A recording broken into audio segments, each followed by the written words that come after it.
this OMR sheet already have, but thing is that যে রাজ্য সরকার বলছে এসএসসিতে ওএমআর শিট বার্ন, যদি এসএসসিতে ওএমআর শিট বার্ন হয় তাহলে এই 2000 নাম কোত্থেকে বার করলো? নিজের মন করে তো বার করেনি, তার মানে ওএমআর শিটটা আছে। তো রাজ্য সরকারের বদমাইশি এবং চোর মুখ্যমন্ত্রীর বদান্যতার জন্য যেহেতু সেগ্রিগেশন লিস্ট কলকাতা হাইকোর্টে একাধিকবার চাওয়ার পরে বা সেগ্রিগেশন করতে বলার পরেও রাজ্য সরকারের কোনো সদিচ্ছা ছিল না, সেই মামলায় যারা টেন্টেড ঘোষণা হয়েছিল, সুপ্রিম কোর্ট থেকে বলা হয়েছিল ওই মাতাল কল্যাণ শ্রীরামপুরের এমপি যে কিনা সুপ্রিম কোর্টে গালে চর খেয়ে ফিরে এসছে, তাকে পরিষ্কার বলা হয়েছিল যে আপনি টেন্টেড ক্যান্ডিডেটদের লিস্ট কেন প্রকাশ করেননি, ওয়েবসাইটে দেননি কেন? তো তার ভিত্তিতে চোর মাতাল কল্যাণ বলেছিল আমরা দেব। তো যার ভিত্তিতে অবশেষে সেগ্রিগেশনটা হলো, সেগ্রিগেশনটা যেটাও হলো সেটা ইনসাফিসিয়েন্ট, কারণ সাফিসিয়েন্ট নয়, কারণ আমাদের কাছে যে তথ্য আছে এবং আমরা যে তথ্য মাননীয় সুপ্রিম কোর্টকে তুলে দিয়েছি সেটার সংখ্যাটা প্রায় 10,000।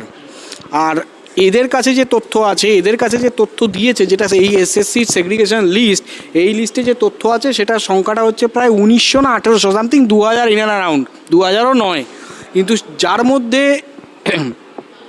একাধিক কাউন্সিলর, একাধিক নেতার বৌমা মেয়ে জড়িত, এবং তার মধ্যে রাজপুর সোনারপুর ওয়ার্ডের কাউন্সিলর কুহেলি ঘোষ, যার অ্যাডমিট নাম্বার এখন যদিও বা ক্যান্সেল হয়ে গেছে, তবুও আমি বলছি, যার অ্যাডমিট নাম্বার 322168400143, এটা তার রোল নাম্বার ছিল। যিনি দীর্ঘদিন ধরে রাজপুর সোনারপুর ওয়ার্ডের কাউন্সিলর এবং উনি কোনো একটা স্কুলে শিক্ষকতা করছিলেন এতদিন ধরে, টিল সুপ্রিম কোর্টের নির্দেশ আসার পরেও উনি নতুন করে উনি সহ আরও 16 জন, ইনক্লুডিং নির্মল ঘোষের বৌমা, ইনক্লুডিং আরও 15 থেকে 16 জন, কালকে একটা মামলা ফাইল করা হয় সুপ্রিম কোর্টে, হাইকোর্টে, যে আমরা টেন্টেড, তারপরেও আমাদের পরীক্ষায় বসতে সুযোগ দেওয়া হোক। যেখানে সুপ্রিম কোর্টের অবজারভেশন আছে টেন্টেডরা বা দাগিরা কোনোভাবেই পরীক্ষায় বসতে পারবে না, সেখানে দাঁড়িয়ে তার বিপরীতে গিয়ে রাজ্য সরকারের স্বশাসিত সংস্থা, যেটা রাজ্য সরকারের অধীনস্থ এসএসসি, তার বিরুদ্ধে বসতে দেওয়ার জন্য প্রেয়ার করে, এবং যেই প্রেয়ারের ভিত্তিতে মাননীয় জাস্টিস মাধুরেশ প্রসাদ এবং সুপ্রতিম সরকারের যে ডিভিশন বেঞ্চ পরিষ্কার এই মামলা খারিজ করেন। কারণ পরিষ্কার আমরা বলি যে এই সেগ্রিগেশনটা আমাদের কাছে ইনসাফিসিয়েন্ট এবং সুপ্রিম কোর্টের কাছেও ইনসাফিসিয়েন্ট। সুপ্রিম কোর্টে আমাদের যে তথ্য আছে, প্রত্যেকটা ওএমআর শিট, যেটা রাজ্য সরকার বলছে যে রাজ্য সরকার ওএমআর শিট, কিছু ওএমআর শিট বার্ন করেছে, আমরা সেখানে জোর গলায় কালকে বলেছি যে every OMR sheet already preserve by the state government and by the SSC very well condition. This OMR sheet already have, but thing is that যে রাজ্য সরকার বলছে এসএসসিতে ওএমআর শিট বার্ন, যদি এসএসসিতে ওএমআর শিট বার্ন হয় তাহলে এই 2000 নাম কোত্থেকে বার করলো? নিজের মন করে তো বার করেনি, তার মানে ওএমআর শিটটা আছে।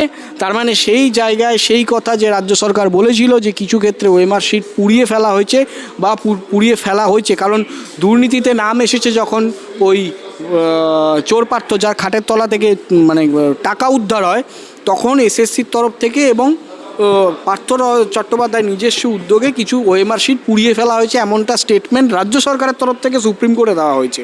তার ভিত্তিতে আমরা এটা বলি যে যদি ওএমআর শিট বার্ন হয় তাহলে আমরা ওএমআর শিট কোথা থেকে পেলাম? আমরা প্রত্যেকটা ওএমআর শিট বিগত দিনে জাস্টিস অমৃতা সিনহার এজলাসে, পরবর্তীতে যখন সুপ্রিম কোর্টে মামলা করা হয়, সুপ্রিম কোর্টে চিফ জাস্টিসের এজলাসে আমরা তুলে দিয়েছি।